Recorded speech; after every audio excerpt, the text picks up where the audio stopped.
What's up, Mountain Toughers? Coach Bigham here. Mountain Strength Program. We're going to peel the onion back and give you a little bit of the detail, not only on the whys, but what this program consists of. Well, first and foremost, this program is a 4-day week workout, okay, for 6 weeks. That means you're going to get 24 workouts.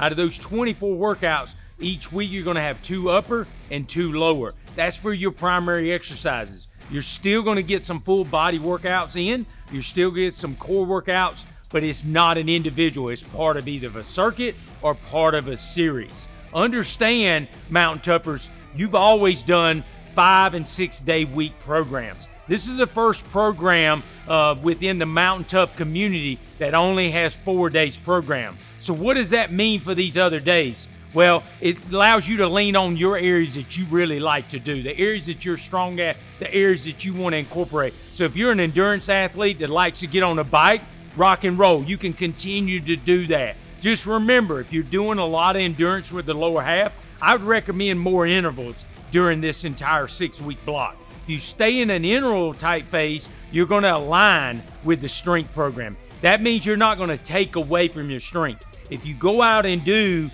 too many foot contacts and hours of endurance training on top of that strength, you're going to potentially be in overtraining. That's why I like to reduce the amount of foot contacts through the interval. If you like to do your rowers, salt bikes, things of that nature, do intervals with it. Don't do so many long endurance sessions. If you wanted to last longer, hey, go out and do 10 400-meter sprints.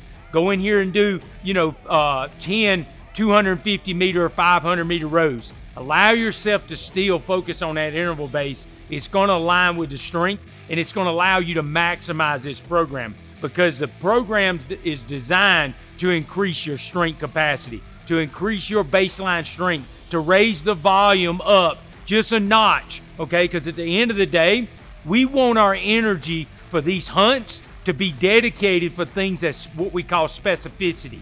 The more strength we have available while maintaining our endurance base, it allows us now to have more energy to do other tasks throughout that entire hunt. So it's going to give you 2 phases. 3 weeks is going to be, the first 3 weeks is going to be more of a foundation. That's going to give you blocks of series.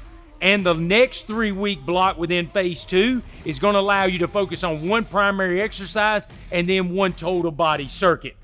Remember, this program is rate of perceived exertion or RPE based. That means you control the stress. I give you a benchmark to go by and you try to stay within that tolerance based on that rep scheme. It's also going to give you the ability to use an assessment to drive this. You're going to have assessment on the front end and then a post-assessment on the back end. The assessment really allows you to be able to maximize a program. When you look at the program on the PDF, it's going to say something beside a low bar squat, test max. So what that means is if I haven't tested at max, I'm in the dark. I don't know what my numbers are. I have to do those assessments, okay? Set the conditions so that after the 6 weeks of the program, you can kind of see where you made your benefits and gains. Remember, this is a full gym required to work out. It's going to allow you to maximize it. It's going to ask you to have things like, a GHD. I'm going to be able to give you some alternate exercises. It's going to ask you to have some various bands. Okay, I'm going to be able to give you some alternate with that. But we'd like for you to have a full complement. We'd like for you to have a squat rack and a barbell, etc. that's in a full gym so that you can maximize this program. And remember, if you have not done some of these primary exercises, make sure you go back and look at some of the biomechanical analysis on some of these movement patterns and some of the form and technique so it helps you set the conditions as you do your assessments and you go right into the mountain strength program. I'm looking forward to seeing some positive results and looking for you to bend some bars through these next 6 weeks. Let's get after it, Mountain Toughers.